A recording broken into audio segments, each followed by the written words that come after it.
अपघात झालेला आहे आणि या अपघातात बरेचसे प्रवासी जखमी झाले। तसेच जे बसचे चालक आहे मुरकुटे यांच्या पायाला सुद्धा जबर दुखापत झालेली आहे। तर जे जखमी आहे त्यांना सर्वप्रथम चिखली येथील ग्रामीण रुग्णालयात हलवण्यात आलं होतं।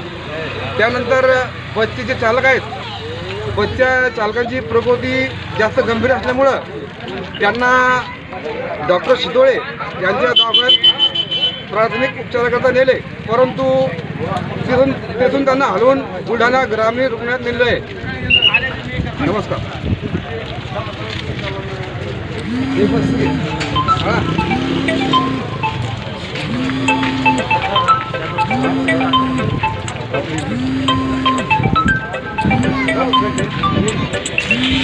चला आपण आता झाला आपलं काम।